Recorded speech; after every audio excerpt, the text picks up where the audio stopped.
Informativo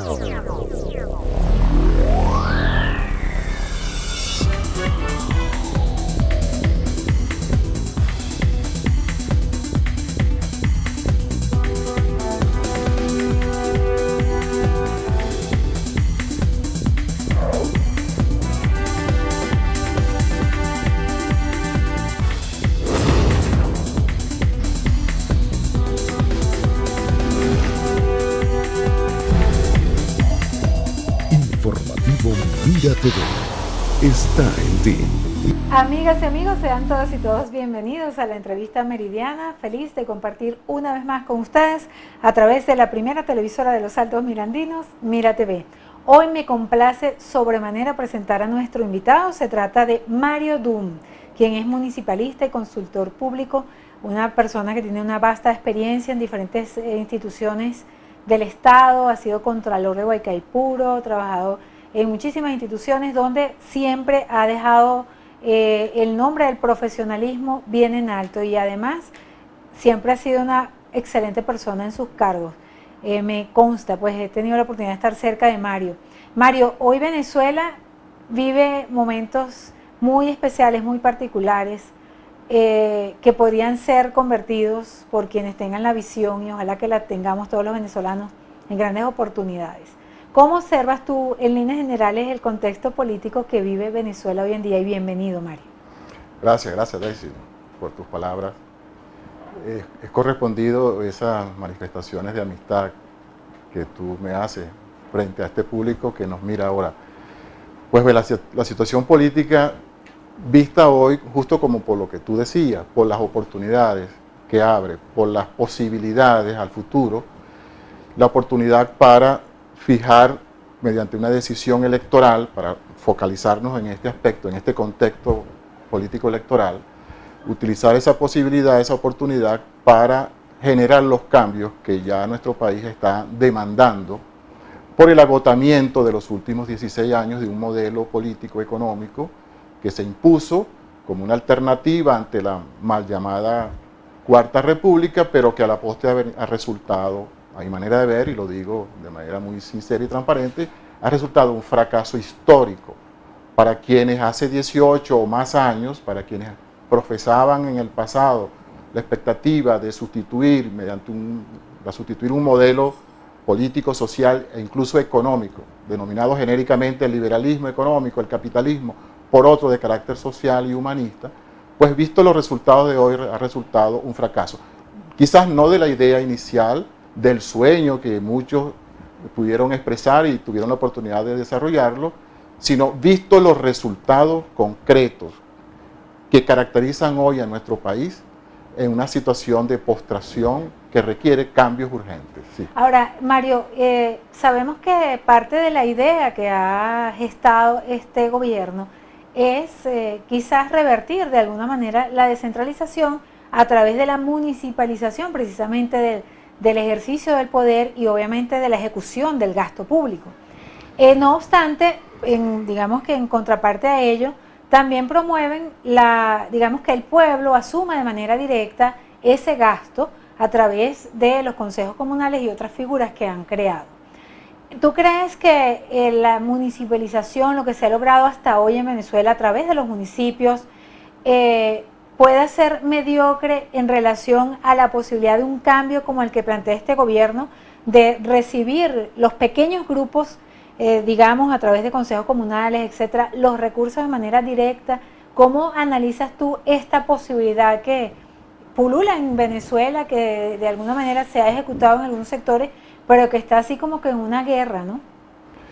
Pues bien, mira, inicialmente las propuestas gubernamentales generaron una expectativa de cambio, pero ya hoy día, si analizamos hoy, en esta fecha, la realidad concreta de lo que ha ocurrido, ya ninguno de esos cambios han surtido un efecto de manera sustentable. Es decir, no se ha producido un cambio estructural en el sistema político, económico y social que sea digno de preservar.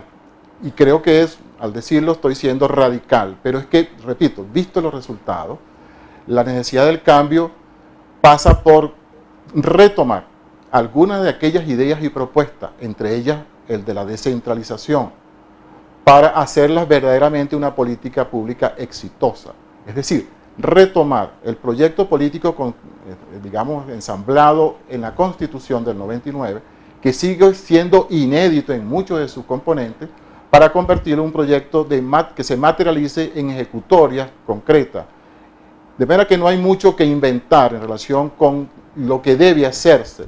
Está en esa agenda constitucional, que en buena medida los gobiernos desde 1999 hasta la fecha han dejado al margen. Es decir, se ha actuado al margen y a espaldas de la Constitución. La propuesta de la descentralización se convirtió en una entelequia. No ha habido municipalización desde entonces. No sé cuántos, pero serían muy pocos los municipios creados desde el 99 hasta la fecha. En la actualidad hay 335 en el país. Es decir, que no se han creado nuevas unidades políticas autónomas en los estados del país. En su lugar se pretendió implantar el llamado Estado comunal, en donde se identifica la comuna como la nueva unidad política y primaria dentro de la organización nacional, pero que en sí mismo no expresa, a mi manera de ver, ninguna descentralización político-territorial. Se ha convertido en una estructura. ¿Consideras que la descentralización o digamos que la administración de esos recursos debe estar, digamos, vinculada o pegada plenamente a la división político-territorial? Debe estar, a mi manera de ver, y no solo porque sea un criterio o una visión particular, sino porque en la misma Constitución define, bajo el concepto del Estado federal, lo que es la territorialización para el ejercicio del poder público. Si hablamos del poder político territorial, que son los estados y los municipios. Las parroquias se vinieron a menos, porque nunca fueron unidades políticas, fueron demarcaciones territoriales. En su lugar se pretendió, y todavía están las leyes derivadas de las diversas... De hecho, nunca les daban recursos, ese era el drama, no les llegó, pero en su lugar se pretendió implantar el llamado Estado comunal, a ese nivel, por debajo del municipio, pero que sin embargo el gobierno le dio una entidad, restándole recursos a los municipios, para transferirlos de manera directa, sin pasar por los presupuestos ni de los estados ni de los municipios, unos recursos que son de los municipios. Las alcaldías reciben el 29%, solo el 29% de los fondos para las inversiones, mientras que los consejos comunales y comunas reciben el 30%. Es decir, se apartó unos recursos que no sabemos, si hacemos un balance de las ejecutorias, en qué se gastaron esos recursos, dónde están los resultados. O sea, la estructura contralora, por ejemplo, y sobre en uno de los aspectos no existe estructura realmente. Ningún tipo de control. Las contralorías municipales no hay ejercen cómo, porque control. un 30% es considerable. Si para controlar el 20, ¿cuánto es el 29% que tienen las alcaldías? A los municipios solo el tienen 29%. Toda una estructura para controlar esos recursos. ¿Cómo harán para controlar el 30% si no hay estructura? Además, es contradictorio. Que son transferencias directas de un fondo nacional y de diversos fondos, respecto del cuales no existe control presupuestario de los municipios. En la próxima parte, Mario, me gustaría que me comentes tu opinión con respecto a los protectorados que han sido creados en Venezuela. Pues prueba de ello y muy cercano a nosotros el de Miranda, el protector de Miranda y en Lara y otros estados. ¿Qué opinas tú de este asunto? En la próxima parte, la respuesta de nuestro invitado, Mario Dunn.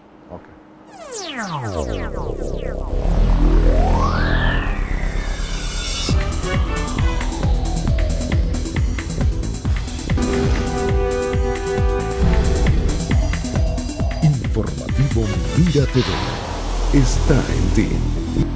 Amigas y amigos, continuamos con nuestro invitado de hoy, Mario Dunn, municipalista, consultor público, con quien estamos conversando y quedamos pendientes para hablar acerca de su opinión con relación a esa creación del gobierno nacional que, bueno, le podemos mencionar como protectorados, que son los protectores, en este caso el protector de Miranda, que es Elías Agua, quienes tienen una cantidad de recursos muy importantes para ejecutar obras de infraestructura y otros asuntos relacionados obviamente con la comunidad donde están ellos asignados. En este caso, por ejemplo, se llama Corpo Miranda, a través de la institución que son administrados estos recursos. No obstante, la gobernación, el gobernador se queja que no tiene recursos para ejecutar su gestión pública. ¿Qué opinas tú de esta situación? Bueno, esa figura del protector como en el caso de Miranda, también en las otras gobernaciones donde la oposición ejerce los cargos de gobernación. Me refiero no solo Miranda, sino además el Estado Lara, ya está Corpo Lara, en el Zulia, Corpo Zulia. Es decir, donde la oposición, bien a través del ejercicio del gobernador o la mayoría de los alcaldes, como también en Táchira, son de oposición, entonces el gobierno nacional, mediante una medida ejecutiva, que es inconstitucional e ilegal, esa figura del protector no existe, no tanto porque no pueda designarse con ese nombre a un funcionario con determinadas funciones, sino que en los casos, esto que llamamos protectorados o protectores, administran presupuesto público que corresponden a esos estados donde ejercen esas funciones y ejercen la administración de unos recursos públicos sin tener la competencia legal para ello. En el decreto ejecutivo que se crea para designarlos, se maneja de una manera desviada de lo que establece la norma, no solo para asignar recursos, sino para gastar y ser controlados, que conduce, a mi manera de ver, a una gran malversación de fondos y desvío de fondos públicos administrados por funcionarios que no tienen la competencia. No obstante, por ejemplo, en los valles del Tuy, muchos de los vecinos de esa localidad se sienten contentos porque le han hecho vialidad, obras de infraestructura, les arreglan colegios, etcétera, etcétera. Sí, pero mediante, digamos, un gobierno paralelo al debidamente constituido, que es el que democráticamente ha sido electo en cada uno de estos estados mediante el voto popular. Es decir, se monta, valga la expresión, al gobierno constituido, que es la expresión de la voluntad popular, un gobierno paralelo para administrar unos recursos de manera interesada, según agendas particulares, y generalmente, y en el caso de Miranda, que lo conocemos, siempre orientado con un sesgo político electoral a beneficiar a comunidades y a sectores que le son afectos políticamente. Es decir, utilizarlo como una herramienta, como un recurso para un provecho particular del partido político de gobierno. Para la mayoría de los venezolanos, Mario, hay problemas en Venezuela y esa es la opinión generalizada en ambos sectores. El reconocimiento de problemas. Ahora te pregunto a ti, ¿cuáles consideras tú que son los problemas? ¿Económicos, políticos o morales? Bueno, los tres. ¿En qué orden? ¿Cómo establecemos el orden numérico consecutivo para ubicarlos? Pero en primer término creo que el problema mayúsculo es el político, dada la situación actual en que conversamos, es decir, a escasos días de unas elecciones. Por lo tanto, la solución a la multiplicidad de problemas pasa por abordar el problema político en primera instancia y procurar la solución a ese problema político mediante el voto el 6 de diciembre. A partir de allí se desencadenan o debe desencadenarse, si hay un cambio político en la composición de la Asamblea Nacional, la solución de los problemas de orden, en el segundo orden, los económicos, los sociales. Porque digamos que en términos generales los problemas de carácter moral, digamos, cómo se ha afectado los valores morales en el comportamiento de los ciudadanos, es una consecuencia, más no es una causa de esta pérdida de valores, es una consecuencia. Por lo tanto, las causas que hay que atacar primero son, a mi manera de ver, en este orden: los políticos mediante el voto, los económicos mediante un acuerdo nacional que no solo sea de carácter político entre los factores partidistas que vayan a componer la Asamblea Nacional, sino los sectores productivos nacionales e internacionales, que nos permita atraer todas las inversiones para ser orientada a una política de reconstrucción del aparato productivo y a partir de allí resolver ya no solo los problemas políticos, que se puedan medir en cantidades de bolívares el rendimiento de la inversión, sino resolver los problemas sociales, que es una derivación de la crisis económica, porque al generarse mayores inversiones, se generan mayores empleos, se mejora el presupuesto familiar, se atiende mejor las necesidades familiares, si hay mayor producción, se abastecen los mercados, se acabarían estas colas, este bachaqueo, que es una consecuencia de las malas políticas económicas tomadas por el gobierno, no solo el actual de Maduro, sino que sus raíces vienen asentadas desde el gobierno anterior. Ahora, con un cambio de la Asamblea puede cambiar la parte ejecutiva. Espero que así sea, porque sería el principio del cambio. Estemos claros, en las elecciones del 6D se van a elegir diputados para componer una nueva Asamblea Nacional. Pero a partir del 5 de enero, cuando se constituya, si existe una mayoría sólida, una mayoría calificada de no menos de 100 diputados, afectos a las propuestas del cambio que hace la Alternativa Democrática, se van a generar los cambios suficientes en los términos en que la Constitución y la ley permiten que se produzca el cambio. Es decir, dentro de la Constitución, atendiéndola al principio de la legalidad y atendiendo unas políticas públicas que nos permitan reconstruir el país. Es decir, estamos a las puertas de un proceso de reconstrucción, porque la herencia de estos 17 años ha sido el abatimiento del país como La nación. mayoría de las personas que tienen problemas económicos, saben que hemos sufrido la inseguridad, etcétera, etcétera, están conscientes de lo que se juega Venezuela el próximo 6 de diciembre. ¿Consideras tú, dentro de tu experiencia? No lo sé en términos, digamos, cuantitativos, medirlos, cuánto están conscientes. Tengo la impresión de si las encuestas que revelan ya no solo una intención de voto a favor mayoritariamente, creo que a 2/3 de la intención de voto del electorado hoy estarían dispuestos a votar por la oposición o por el cambio. De manera pues que si esas encuestas revelan no solo la intención del voto, sino el convencimiento que tienen la ciudadanía venezolana de cambiar, creo que sería, digamos, el gran capital social y político que se está gestando, que se expresará a través del voto y que sería la garantía de unos cambios sustentables a partir de enero del próximo año. Para finalizar, quiero que me comentes rapidito. Fíjate que hoy el presidente Nicolás Maduro hizo su intervención en el Consejo de Derechos Humanos de la ONU y dijo que en Venezuela el desempleo ha bajado considerablemente y que Venezuela va a cerrar con cifras récord de reducción de la pobreza.